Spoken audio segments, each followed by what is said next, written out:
што можеме да направиме, односно како можеме да ја зголемиме способноста кај еден човек. Но има еден убав цитат од филозофот Хабард, вели способностите не исчезнуваат. Единственото нешто што исчезнува е волноста. Вау! Видите, вели способноста не исчезнува, единственото нешто што исчезнува е волноста. Мене ми се допадна овој цитат поради тоа што, гледате, ако размислиме, стварно е така. Кога човек е волен, он има способност која што ја применува како енергија врз нештото да го заврши. Ама кога волноста ќе му ја снема, фактички му ја снемува на човекот способноста. Сега, поентата е, ајде да размислиме, сега ја размислувам на глас, веројатно и вие со мене во овој лайв, зошто некојаш волноста ја снемува, зошто некојаш волноста не е тука, зошто волноста била, некојаш, ајде да ги земеме врските. Сте видели, например, во врските, на почетоците секојаш е волноста тука, што значи способноста е тука. Гледате, волноста ако е тука, способноста е тука. Има некој човек волност да излезе со некоја девојка и во 10 сати после работа, волено он секојаш наоѓа време, ја има способноста. Може би, едноставно не знам, како и да е, девојката била волна да излезе со него, после работа не била изморена и излегла со него на состанок. Но како и да е, одминува релацијата понатаму, волноста ја снемува поради една или друга причина, веројатно поради една кавга, поради некоја инвалидизација што добила од него, поради некоја кавга, поради некоја разочарување, така натаму волноста ја нема, го зима здраво за готово момчето и onda што се случува и способноста почнува да ја нема. Поради тоа што, гледате, кога човекот сака нешто да направи, американците велат на друг начин, имат еден цитат: if there is a will, there is a way. Ако постои волност, ќе се најде и патот. И знаете, многу интересно е дека у суштина стварно волноста е таа која што е контролор над нашата способност. Поради тоа што волноста е таа која што се губи. Да се вратам на цитатот од филозофот Хабард, вели способностите не исчезнуваат, единственото нешто што исчезнува е волноста. Сега, ако волноста исчезне, тогаш и нашата способност ќе ја нема. Кога човекот е волен, нај да речеме, имате некое момче, треба да му дојде девојката прв пат дома, абе он е многу волен да си ја среди собата, поради тоа што ќе му дојде девојката. Важно му е, може би и ако не ја среди он собата, ќе ангажира сестра му, мајка му, татко му, ќе иде да купи пијалок, поради тоа што е волен и поради тоа што му значи. Гледате, кога ни значи, имаме волност. Кога не ни значи, уствари моје видување, ако нештото не ни значи, нели, немаме волност. Сега многу е важно во животот работите да не останат да ни значат, поради тоа што работите во животот кога повеќе нема да ни значат, ја немаме ни волноста. Ја немаме ни волноста. Ова нешто го објаснував на едни студенти во смисол на тоа волноста да имат најдобри оценки. Гледате, не е ни важно можеби која оценка студентот ќе добие доколку се труди, но на што е за мене барем важно е човекот да сака, например, да добие 10-ка, да сака да добие 5-ка во средно или во основно. Поради тоа што ако сака и ако му значи да добие 5, он ќе се труди. А гледате, тоа е убавината на тие стандарди што ги зборевме од минатиот пат. Да се вратам од еден убав цитат од го прочитано ке Елена Кардоне, вели: високиот стандард не спречува да имаме ниско квалитетни искуства. Високиот стандард не спречува да имаме ниско квалитетни искуства. Сега, што ова значи? Високиот стандард не спречува да имаме ниско квалитетни искуства. Ајде пример да дадеме. Ако некој момче знае, например, не знам, или некоја девојка знае со кој момче треба да излезе и знае дека треба момчето да има висок стандард, да нема други девојки, да не се додворува на други девојки кога е со неја и така натаму, има висок стандард тоа момче, она знае дека она е за неја. Но како и да е, она поради било која околност почнува да оди со некој друго момче, кое што може би физички и се свиѓа повеќе, ама ги нема истите стандарди, и она што се случува поради тоа што момчето нема високи стандарди, момчето има ниски стандарди, поради тоа што стандардите се преди се за нас. Гледате, дури и некој човек кој што има заедно многу релации во исто време, тој нема стандарди. Гледате, он нема стандарди за него, он не ни сваќа дека тоа му штети на него. Некој ќе каже, како може да не сваќа, како може на него да му штети ако има 3 девојки у исто време? Може да му штети многу, поради тоа што душата знае што е исправно и што не е исправно. Девојката исто. Има некој дечко флерта со уште 20-30 други, она знае дека тоа не е окей. Гледате, душата го знае, затоа што душата има репер, мерило, кое што во самата душа, тоа е вроден инструмент, се вика етика. Но колку повеќе човекот бива неетичен, толку повеќе тој мерен инструмент прекинува да работи. Гледате, колку повеќе човекот станува неетичен, толку помалку функционира тој мерен инструмент наречен етика, затоа што човекот почнува да си ги оправдува сите неетични работи и на крај што се случува? Кога ќе му ја снема етиката, му ја снемува и духовноста. Затоа високите стандарди се преди се за нас, за да не ни ја снема духовноста, да не снема нас, да не ни ја снема свесноста, да не ни ја снема мудроста, да не ни го снема знаењето. Ајде да се вратам на примерот што го кажав. Девојкава сака да излезе со некој дечко кој што има високи стандарди, заради некоја причина излегла со дечко кој што има ниски стандарди, затоа што тој со ниските стандарди има 3 други на кои што им запушта. Она излегла со него, овој не враќа на пораки, неа рецка не обраќа внимание, ниско квалитетно искуство и плаче у сабота кога сваќа дека он излезен со некоја друга девојка. Затоа што ги спуштила своите стандарди. Високите стандарди не спречуваат да имаме ниско квалитетни искуства. Ако она го спречи овој стандард и наместо да оди со стандардот кој што е дечкото кој што стварно си има етика, морал и е чесен и етичен, она почнала да оди со некој дечко кој што го нема тој стандард и што се случува, доживува ниско квалитетно искуство, расплакана е поради тоа што не е рецка 2%. Гледате, друг пример, кога отидете некаде во некој ресторан, каде што знаеш дека можеби нема чистина, нема хигиена и така натаму, ниско квалитетно искуство, те фатил стомак или не мора да е од ресторанот, може да е од нешто друго и така натаму.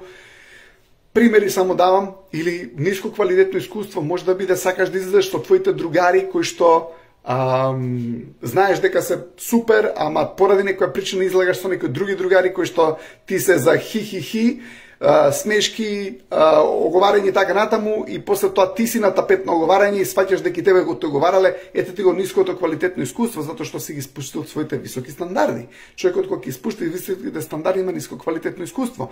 Некое дете спуштило стандарди наместо 5 или 10 да реди, почнало да реди, не знам, единици или 6 на факултет, ниско квалитетно искуство, цело време кавга со родителите, секакви конфликти и така натаму. И тоа ниско квалитетно искуство кога ќе испуштиме високите стандарди.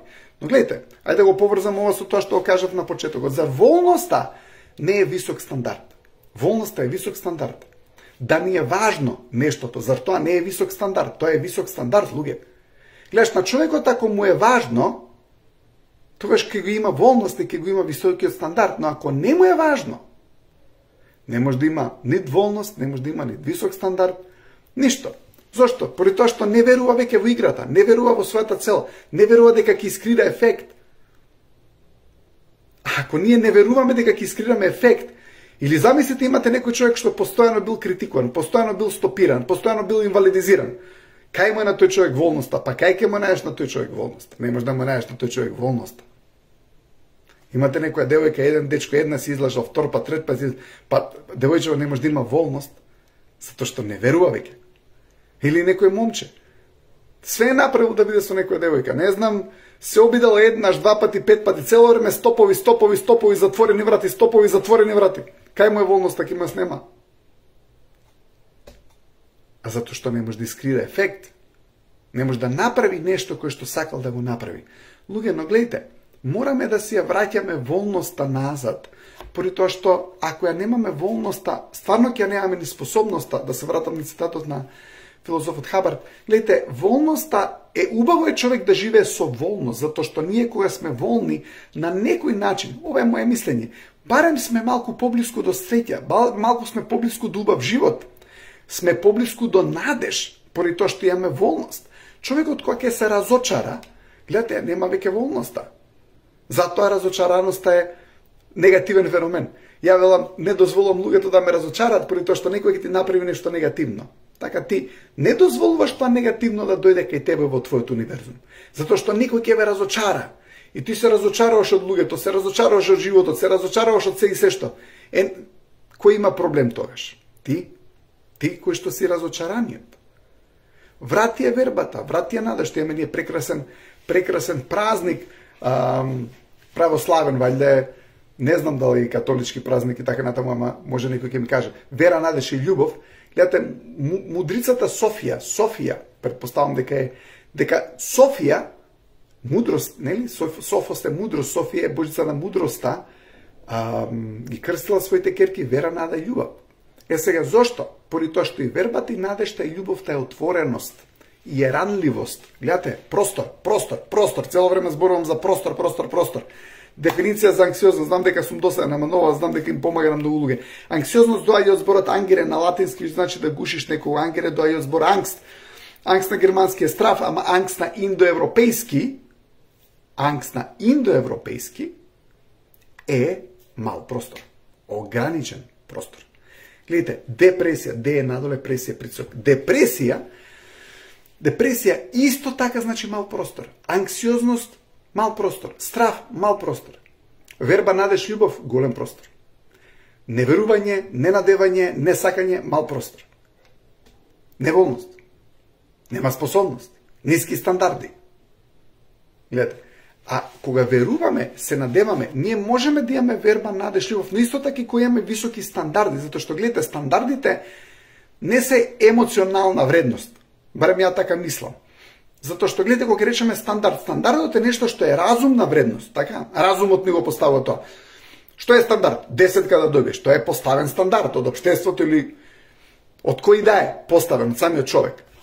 10 стандард. Така, или стандард, убава комуникација. Не смееме да викаме, нема драње. Секојаш ќе имаме поддржување. Висок стандард, тоа е разум. Сега, кога имаш ти тој разум на високиот стандард, заедно со твојата волност, која што е и емоционална реакција, вау, имаш многу убав живот, имаш висок стандард, затоа што аналитично знаеш кај треба да одиш, знаеш што треба да направиш, знаеш што не треба да направиш. Поради тоа што стандардот има и ограничување. Знаеш што треба да направиш, знаеш што не треба да направиш. И што се случува со твојата волност која што секојаш е некоја емоционална ентузијазмот, например, нели волност е, емоционална некоја реакција, заедно со тие умствени аналитични стандарди, човекот може да дојде до многу постигнување во животот. Че гледате, имаме аналитичност, имаме разум, високо ниво, на нешто кое што е пресметано, донесено како одлука и така натаму, и она што се случува, имаме некоја емоционална реакција, волност кон нешто кое што сакаме да го постигнеме. Но ајде да видиме, земете еден пример, имате некоја жена која што направила некој ручек, никој не се воодушевил на ручекот. Пак е направил ручек, никој не се, или може маж да е, мажот го направил ручекот, никој не му се воодушевил на ручекот. Мажот направил пак ручек, никој не му се воодушевил на ручекот. Се губи волноста за правење на ручек. Може би човекот ќе го направи ручекот, ама нема да го направи со тој елан, ентузијазам и желба. Што зборевме во претходниот лајв, кога човекот има љубов, љубовта точно знае што треба да се деси, и љубовта знае, едноставно вродено е тоа знаење во љубовта што треба да се направи за нештото да испаднат како што треба. Кога некого сакате, кога ви е важно да му ја покажете љубовта, вие точно ќе ги измерите зборовите. Кога некој прекинуваш да сакаш и не ти е многу важно како човекот се чувствува, за жал, тогаш употребуваш зборови кои што не се соодветни, поради тоа што гледате и љутината пак точно има спротивно, она точно не знае кои зборови треба да ги употреби, односно знае кои треба да ги употреби за да некого направи да се чувства неубаво. Но кога човекот има, например, љубов во себе, точно знае кои зборови да ги искористи за да може да направи некој убав ефект кај другата личност. Така да критика, постојана критика. Некој кога ве критикувал многу. Сте виделе на работно место, некој цело време ви лови грешки. Ти волен си после тоа на работа? Не е оправдание ова да не бидеш волен, не е оправдание ова да не бидеш одговорен. Гледате, но волноста се намалува кога човекот е постојано критикуван, постојано инвалидизиран, постојано му се бараат грешки, му се бараат мани. Што не е добро, што не е добро. А спротивно тоа го направиме. Замислете, имате спротивно нешто. Да му давате на човекот пофалба, валидизација, може да му дадете волноста на човекот повторно да крира или да прави нешто. Ке ви кажам приказна. Имало некои две деца во индијански камп билова и никој не можел да ги коригира, децата биле малку белјаджи. И цело време правиле некои бели. Но сите ги критикувале и не можеле да ги оправат. И дошол по главицата индијански и ги гледа децава како корнат цвекиња. И децава корнат свекиња и поглавицава ги гледа и вика, деца, вика, лалника, вика, многу сте вредни денеска. Овие се зачудиле зашто знаат дека прават бења. Го гледат, вика, како вредни. А па вика, зар не сакате да ја припремите, вика, почвата за сејба, вика, тоа не го правите. Зар не го правите тоа? Овие се погледнали, вика, да, тоа го правиме. Не го правиле, тоа не знаат дека не го правиле, тоа знаат дека правиле беља. Човекот бил мудар, ги стимулирал дека прават нешто добро. Наредниот ден ги гледа се тепат. Доаѓа пак по главица, вика, денеска пак сте вредни, вика, деца, секоја чест. Овие па се збуниле. Зашто? А па вика, зар не се спремате за убитката со каубојците? Ти што го тепаш него? Не сакаш да му покажеш како ќе му биде ако го заробат каубојците?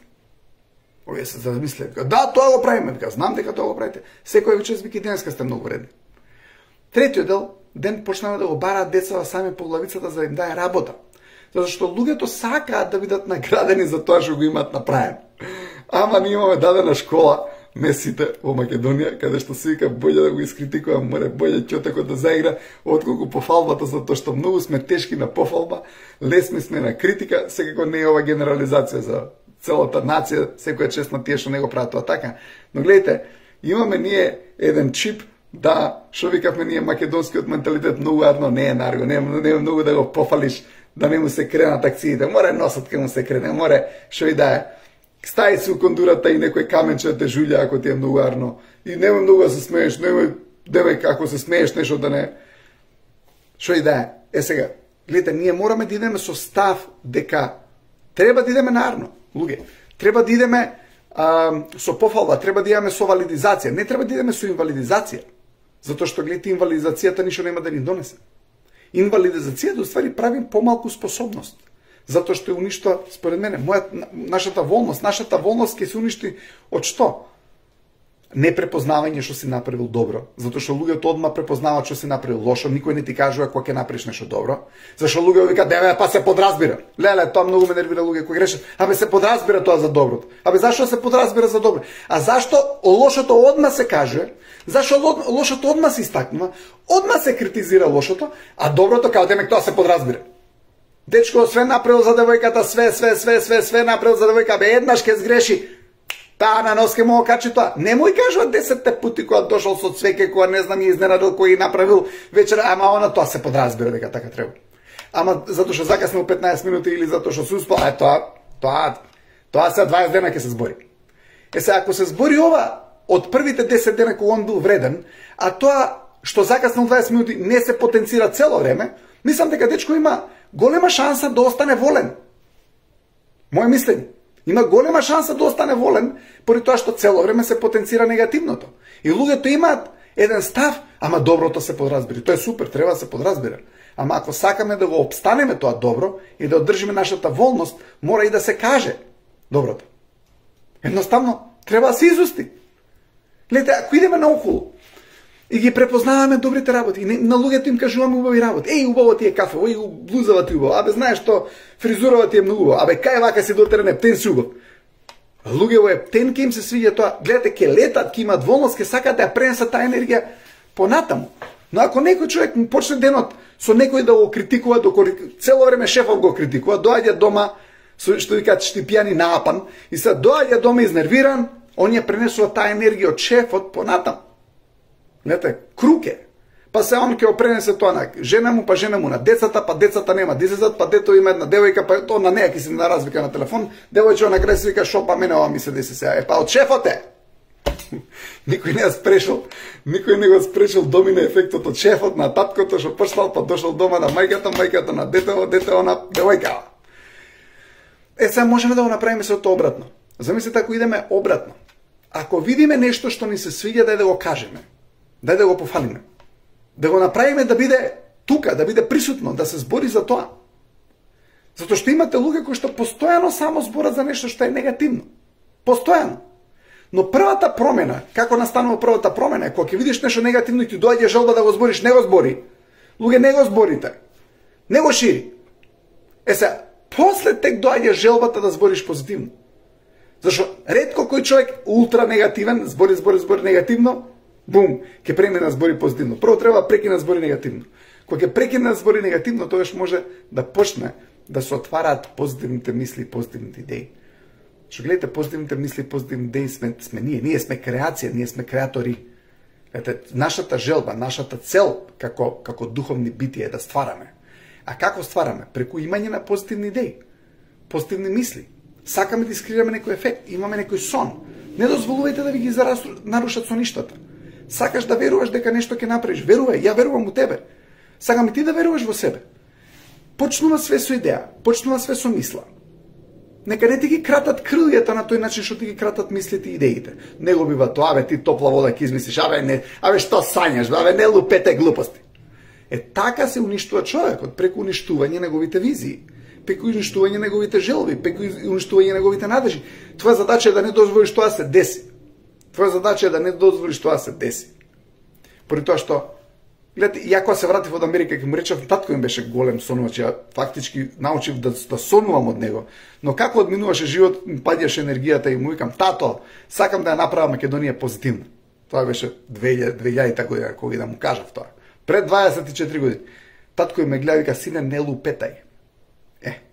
Сега, гледайте, ја некако се надевам дека успевам да ја направам Македонија позитивна, барем правејќи ја позитивни вас, преку телевизиската емисија, која што продолжува иначе во наредната година, преку лајвовите, преку малите клипчиња и така натаму. И на некој начин успевам да ја спроведам мојата идеја, барем јас мислам и верувам дека е тоа така. Не дозволувајте да ви ги нарушат вашите соништа, поради тоа што тоа е тоа кое што не прави нас живо. Нашата визија, тоа е нашиот универзум. Ако го изгубиш твојот универзум, што имаш? Ништо немаш. Твојот универзум си ти. Животот е платно на кое што ти како уметник зимаш да твориш и да црташ. Ама многу луѓе му ја даваат четката на стравот, ја даваат четката на некои луѓе кои што веќе имаат пропаднати соништа. И со тие пропаднати соништа го тераат да не ја држи четката како што треба и да не црта, да не се охрабри да биде. Но ние сме уметници. Ние сме уметници у душа. Гледате, ние сме уметници. И ние како уметници едноставно мораме да продолжиме да креираме и мораме да продолжиме да создаваме. Поради тоа што, гледате, ако не продолжиме да биваме, да создаваме, да креираме, тогаш на крај крајшта зашто живееме? Да преживееме? Не. Тука сме да живееме, поради тоа што ние сме уметност, ние сме уметници, ние сме творци. Ние сме. Гледате, ние сме. Сега ви напишам, нацртам нешто што е многу интересно. Зашто сме уметност? Зашто сме уметници? Гледайте, зборот уметност е art на англиски, не? Art.